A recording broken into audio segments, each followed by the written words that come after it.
Welcome to part 5 of our live training session here with our 2011 Evo 10 MR. And the last tutorial we dialed in our boost control. This tutorial we're going to be going in and blending some ethanol in our fuel system.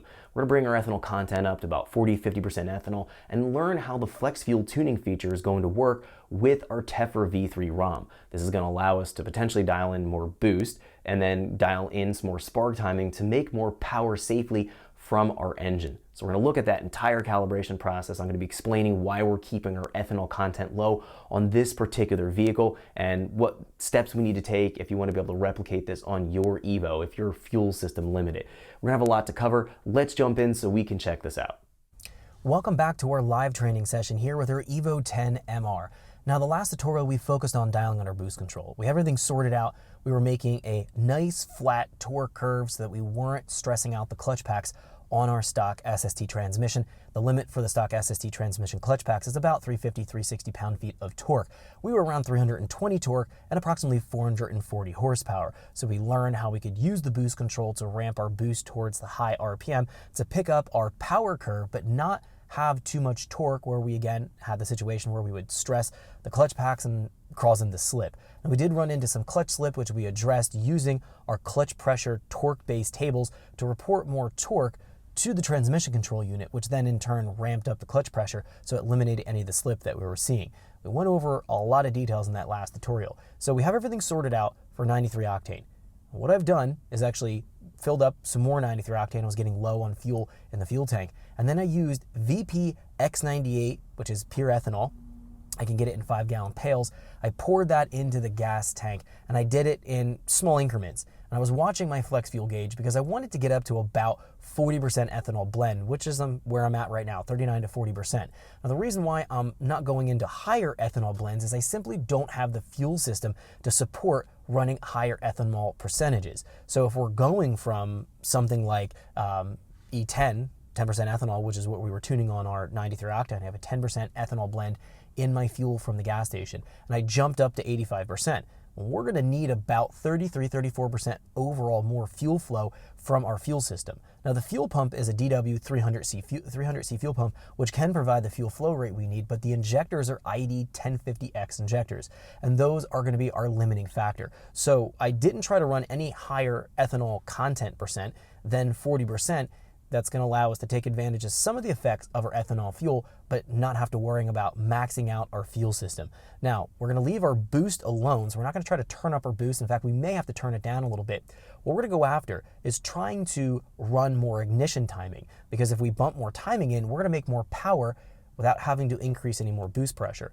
We can increase torque and horsepower production of our engine by increasing our cylinder pressure. That can be a result of more boost, packing more airflow and pressure into the cylinder, and or running more spark timing advance. So that's going to generate higher cylinder pressures and allow us to bump up some more power.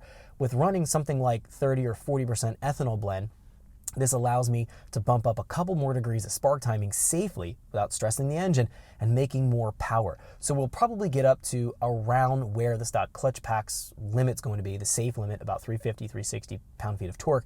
We'll get up to that range, and then we'll be able to also increase our top end power, probably another 30, 40 horsepower. So I'm expecting to be maybe about something 460, 470 horsepower. We'll have to see where we run out of fuel flow rate. We're gonna keep an eye on our injector duty cycle, trying not to exceed 95%. That's ideally the upper limit of where I wanna be on these particular injectors, just so I have a little bit of room left on the injector so that if the ECU tries to correct for colder air temperatures, it's able to do so without worrying about maxing out the injector. So if I'm at 98% duty cycle and I'm dialing things in and I only have that 2% left, that may not be enough for the ECU to richen up the mixture if we get into a situation where we're in cold air temperatures. Now, we're in the dyno bay right now. We're about 40, 50 degrees, so the air temperature is relatively cold in here, and I don't drive this car in winter conditions, so I technically probably don't need to worry about anything with that, but I just want to make sure that I'm accounting for the potential for it to happen. I don't want to put myself in a situation where I'm going to cause it to lean out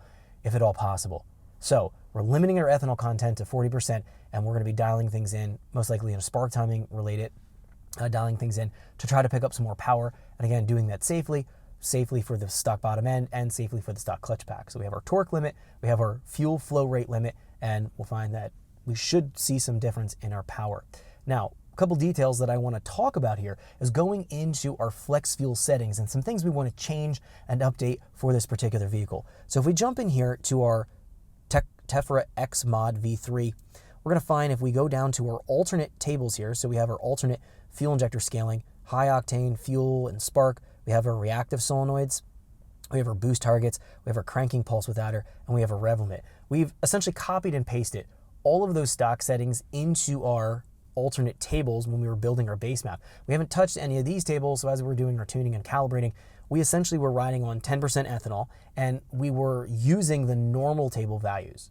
But when we're on flex fuel, we're going to be then taking a look at and biasing between the normal fuel injector scaling, ignition timing tables, fuel open loop table, and boost control settings here. We're going to be essentially biasing between what we program for the alternate. Thanks for checking out our teaser clip. If you want to see the rest of this video and more than 500 hours of current EFI training we have to offer, make sure you click right here. If you want to go and check out more teaser clips from this training course, click here, and you don't want to miss any of the videos we're going to be releasing on this channel, so make sure you subscribe and click here.